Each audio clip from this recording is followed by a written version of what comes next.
ఇంకా పొద్దున్న 6ంటికి లేపమన్నాను మా ఆవిడ్ని. అది నన్ను తిట్టుకుంటే లేపింది, కమిషన్ కూడా తీసుకుంది. దానికి కమిషన్ ఇవ్వడం వేస్ట్ అనిపించింది అనమాట సినిమాకి వచ్చిన తర్వాత. వై బికాజ్ నేను నిజం చెప్పాలి అంటే ఓపెన్ టు టాక్, శంకర్ గారు నాకు జనరల్గా భారతీయుడు 1నే మళ్ళీ రిలీజ్ చేస్తున్నారేమో అనుకున్నాను పోస్టర్ మీద చూసి. ప్రామిస్గా నిన్న దాకా నేను కూడా అదే అనుకున్నాను. నేను నిన్న ఎవరో భారతీయుడు 2 అంటే అరే దాన్నే రిలీజ్ చేసి నేమ్ మార్చారేమో అనుకున్నాను. ట్రైలర్ చూసిన తర్వాత వావ్ అనిపించింది, బ్లాస్ట్ అయిపోయాను అనమాట. ట్రైలర్ చూసి వావ్ అనుకున్నాను. ఇక్కడికి వచ్చిన తర్వాత వావ్ అనుకున్నాను. Why because end of the day నేను ఒకటి చెప్తాను, సినిమా దేశం గురించి తీశారు కాదన్నో, కానీ దేశం గురించి బాగా అంటే ఒక 1 మినిట్ షార్ట్లోనే అరే ఏం చేస్తున్నాం ఎక్కడికి వెళ్తున్నాం అనేది చెప్పేస్తున్నాం కదా. 3 గంటల సినిమాలో ఈ కన్క్లూజన్ ఎందుకు ఎండ్ చేయలేదు అన్నదే నా ఒక్క క్వశ్చన్ అనమాట. చాలా అంటే చాలా ఫస్ట్ ఏదైతే ఫస్ట్ హాఫ్ ఉందో అది కూడా ఏదో క్యామియో రోల్స్ అవి ఇవి ప్లేస్ చేశారనమాట. అసలు ఆ సినిమాకి సింక్ అవుట్గా లేవు, నాకైతే నచ్చలేదు నిజంగా. ఓపెన్ హార్ట్, నేను ఎప్పుడు కూడా నిజం మాత్రమే చెప్తా. సెకండ్ హాఫ్ అయితే అస్సలు నచ్చలేదు అందరికీ. ఎందుకంటే అప్పటిదాకా మీరు బతుకుంటారా? 2025 అంట. అదే ఎవడ బతుకుంటాడు ఎవడ చస్తాడో తెలియదు, అలా తీస్తారో లేదు తెలియదు. అంతగా ఏమన్నా నాకైతే నచ్చలేదండి, అస్సలు నచ్చలేదండి. అంతే. నిజంగా శంకర్ గారి డైరెక్షన్ అండి. ఎందుకంటే కమల్ హాసన్ గారు చాలా వాకింగ్ దాని మీద ఏం చేశారో గ్రీన్ మ్యాట్ వేసి మ్యాచ్ చేసి ఉంటారు నాకు తెలిసి, కానీ చాలా బాగా ఎక్సలెంట్. సిద్ధార్థ్ యాక్టింగ్ చాలా బాగుంది అనమాట. 2-3 చోట్ల అంటాడు అనమాట, నాకైతే నచ్చింది. చాలా గూస్ బంప్స్ వచ్చినాయి అనమాట. మంచి ఎందుకండి అంటే నేను అనేది నెగిటివ్ టాక్ అంటే మీకు ఇక్కడే తెలిసిపోతుంది. బుక్ మై షో ఓపెన్ చేస్తే ఆల్ ఫుల్ టికెట్స్ ఖాళీగానే ఉన్నాయి. సెకండ్ షో నుంచి ఫస్ట్ షో సెకండ్ షో మొత్తం ఖాళీగా ఉన్నాయి. ఇక్కడే తెలిసిపోతుంది. ఈ షోలో మనకి టాక్ గుడ్ వెళ్ళిందంటే 100% ఫుల్ అవుతాయి. యావరేజ్ టాక్ వెళ్ళిందంటే అంతే. నా ఒపీనియన్ నేను చెప్తున్నా, నాకైతే నిజంగా నచ్చలేదండి. డబ్బులు పెట్టుకుని వచ్చేవాడికి వర్త్ అనిపించలేదు. సెకండ్ హాఫ్ అయితే అస్సలు బాగాలేదు. అంటే 1 వర్డ్ చెప్తానండి, ఏదైనా కానీ ఒక కన్క్లూజన్ చెప్పాలి కదండి. అంటే ఎండ్ ఆఫ్ ద డే సినిమాకి కన్క్లూజన్ కావాలి కదా, ఆ కన్క్లూజన్ లేదనిపించింది నాకైతే నచ్చలేదు. అంతే చెప్పండి. భారతీయుడు హిట్ పార్ట్ 2 బాగుందా బాగాలేదా? ఒక మాటలో చెప్పండి. బాగాలేదు. ఏం నచ్చలేదు మీకు? అంటే చూపించలేదన్నా, ఓన్లీ కరప్షన్ అనే కాన్సెప్ట్ తో మొత్తం చేసిరన్నా, ఏం చూపించలే. సిద్ధార్థ్ ప్లస్ పాయింట్ అయినా సినిమాకి మైనస్ పాయింట్ అయినా? సిద్ధార్థ్ తెలుగు ఇండస్ట్రీలో లేకపోవడం మనకు మైనస్ పాయింట్. సిద్ధార్థ్ చాలా బెస్ట్ యాక్టర్. ఈ సినిమాలో సిద్ధార్థ్ సీన్స్, ఎమోషనల్ సీన్స్ ఖచ్చితంగా ఏడుస్తావు, నువ్వు కూడా ఏడుస్తావు. ఏం చెప్తావు? భారతీయుడు 2 సిద్ధార్థ్ కోసం, కమల్ హాసన్ సార్ కోసం చూడాలంటే.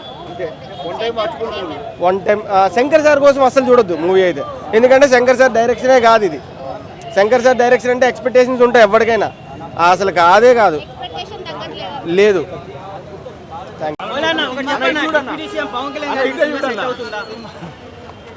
నేను చెప్తున్నా అండి, అంటే మీకు నిజంగా మీరు పవన్ కళ్యాణ్ అన్నారు కదా, అలాంటి పొలిటికల్ లీడర్ మనకు గుర్తుకొస్తారండి.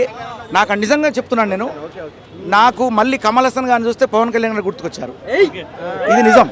అంటే నేను ఇప్పుడు చెప్పడం కాదు, అంటే నాకు అంటే ఆయన భావాలు, ఆయన భావుకత, ఆయనకు ఉన్నటువంటి అంటే అంటే ఎలా ఒక మనిషి ఎలా అంటే ఈ దేశాన్ని ఎలా రక్షించాలి, ప్రజల్ని ఎలా కాపాడుకోవాలి అనేటువంటి ఆయన సంకల్పం ఈ సినిమాలో కనిపించింది. అంటే అది కమల్ హాసన్లో మనం చూసుకోవచ్చు. నాకు ఎందుకు అంటే ఇప్పుడు ప్రజెంట్ రాజకీయ నాయకుల్లో మనకు ఈ మధ్యకాలంలో మీ అందరికీ తెలుసు.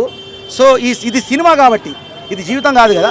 సో నిజమైన జీవితంలో పవన్ గారు ఉన్నారు, ఇదే సినిమా జీవితంలో కమల్ హాసన్ గారు కనిపించారు. తెలియదండి, చూస్తేనే కదా చెప్పేది. అంతే. అంటే నేను ఎక్స్పెక్ట్ చేస్తున్నాను. శంకర్ గారు ఒక మామూలు ఇదిలో లేరండి, ఊపులో. ఈ సినిమా చూశాక నాకు అర్థమైంది నిజంగా అండి. అంటే నాకు అనిపించింది ఆయన సినిమాలో ఒక చిన్న పాత్ర చేసిన చాలా అనిపిస్తుంది. అంతటి మహానుభావుడు ఆయన. Thank you.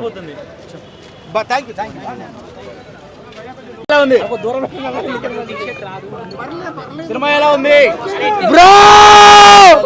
ఎక్కడ చూసినా లంచం బ్రో, ఎక్కడ చూసినా లంచం బ్రో. కుకట్పల్లిలో లంచం, అమీర్పేటలో లంచం, ఎక్కడ చూసినా లంచం బ్రో. ఎక్కడ చూసినా ఈ లంచాన్ని అరికెట్టేవాడు ఎవడు లేడు అనుకుంటే అప్పుడు వచ్చాడు బ్రో భారతీయుడు తాత. మళ్ళీ రావాలి తాత. ఆయన తీసాడు, అందరు తాత మామూలుగా తీయలేదు బ్రో. ఎలా తీసాడంటే ఎక్కడ చూసినా ఈ లంచాన్ని అరికట్టడానికి లంచం బ్రో, లంచం. మొన్నే అయింది రకుల్ ప్రీత్ సింగ్ పెళ్లి, మొన్నే అయింది రకుల్ ప్రీత్ సింగ్ పెళ్లి. మళ్ళీ రావాలి తాత, మళ్ళీ మామూలుగా చేయలేదు బ్రో. నాకు పాటలు ఏం లేవు బ్రో, కానీ ప్రతి ఒక్కరికి ఈ ఆ కరప్షన్ అరికట్టడానికి మాత్రం చాలా అంటే చాలా క్రేజీ అనిపించింది బ్రో. ఏం తీసాడు బ్రో శంకర్ బ్రో, తీసిన తీసుడికి మా మొత్తం వంకరలు తిరిగేసాం బ్రో. మామూలుగా లేదు బ్రో. భారతీయుడు 2 అనుకున్నాను, భారతీయుడు 3 కోసం వెయిట్ చేస్తున్నాను బ్రో. మామూలుగా మాస్క్ తీసిన ఇదే కలర్ లో ఉంటాను బ్రో, మాస్క్ తీసిన ఇదే కలర్ లో ఉంటాను. ఎవరు Agnyaathavaasi right. Last for the least Shankar గారు కమ్బ్యాక్ వచ్చారనమాట. 2 సినిమాల తర్వాత కమ్బ్యాక్ అనిపించింది నాకైతే, చాలా అంటే చాలా బాగా అనిపించింది. బ్రహ్మి గారు ఒక క్యామియో రోల్ చేశారు బ్రో. ప్రతి ఒక్క క్యారెక్టర్ క్యామియో రోల్ చేసినా కానీ ఒక కరప్షన్ అరికట్టడానికి, ఒక మంచి బాటలో నడవడానికి. నువ్వు తప్పు చేసావా, నువ్వు చేస్తావు. అలా తప్పులు చేసే వాళ్ళందరికీ Singa bro. My name is Singa. లేదు బ్రో.